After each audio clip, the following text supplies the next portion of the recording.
Thanks you. Very much. Bye. Thank you. Hi. Hello, Neil O'Reilly from How Euronews. are you? Glad to see you. Welcome. Thank you. Well, thank you very I'd get much. up, but I'm all tied together yes, here. I'm just about to be tied up myself. From my accent, you might recognise I'm from Northern Ireland. I could tell that, Neil. Yes, indeed. Where? Belfast? No, I'm actually from Newry. You are? Yes. Well, you know, your comments last... Madam Secretary, welcome to Euronews and welcome back to Europe. Thank you. With the G20 summit and with the Afghanistan conference, this is going to be a big week in US-EU relations. Now, you're here to promote a new strategy in Afghanistan. That will require you to ask European leaders for more troops in Afghanistan, will it not? Well, Neil, it's going to ask, we're going to ask European leaders and the European people in every nation to think about a contribution that can be made. For some it might be troops, for some it might be trainers or police, for some it might be agricultural specialists or a financial contribution. There are a range of ways that people can participate to assist in this new strategy, which we think has a very solid foundation and can lead to security and stability in Afghanistan, which will result in the goal that we're seeking, which is the disruption and dismantling and defeat of al-Qaeda and their terrorist allies. But it seems inevitable that you will have to ask for European troops, and so far those requests have not been received very well in Europe. I don't know that we need very many or more European troops. Some countries have already said that they intend to send some troops, but as I say, there are so many different ways to participate. The training of the Afghan National Army is just as important as troops from a European country, because the faster we can stand up a well-equipped, well-trained Afghan National Army, the sooner our troops can come home and the sooner that the Afghans can tend to their own security. Much of the focus of the Afghanistan conference has been on Iran's participation. Now, Iran has been deemed by the previous administration such a threat that it warranted the starting of plans for a missile defensive shield in parts of Europe. What is the Obama administration's view on Iran now? Is it friend or foe? Would you still use the term axis of evil? Well, that was their term, not our term. We think that there are areas where we could cooperate positively with Iran. We also believe that Iran's pursuit of nuclear weapons poses a grave threat to Europe, to the Middle East, to the Gulf region. Not so much directly to us, but to many of our friends and our allies through NATO and other relationships.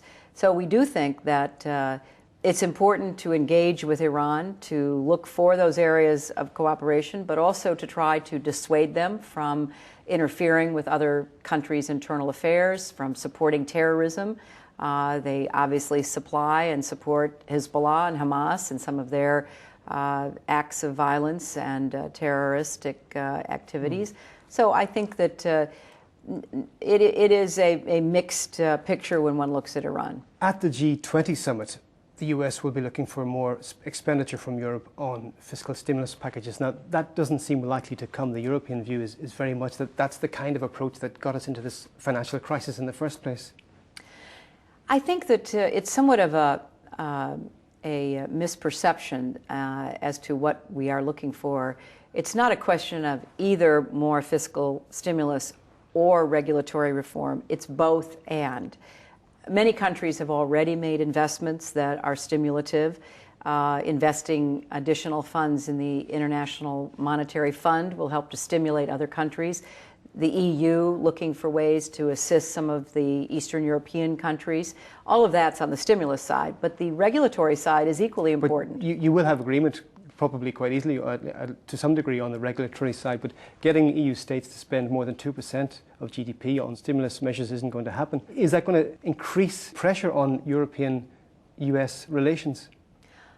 Well, remember that the G20 is not just about Europe and the United States. China has engaged in a very big stimulus, so has South Korea. Japan continues to try to contribute not only directly into infrastructure in their own country, but through international financial institutions as well for other countries.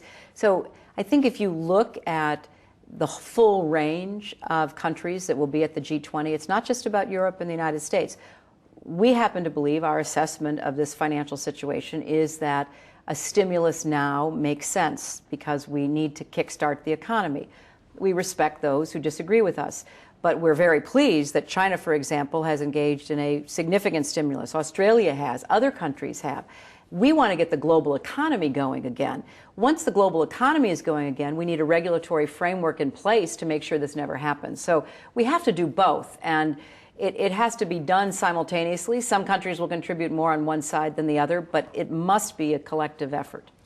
If you come away from this trip with nothing from Europe, won't that seriously undermine US-EU relations? Not at all. In fact, I don't think it's fair to characterize it that way. I think, number one, European participation here at the conference on Afghanistan was exemplary. We had not only individual nations represented, but the EU and the European Commission. It was an extraordinary level of participation and contributions for the elections, for training, mentoring, governance, and all kinds of programs.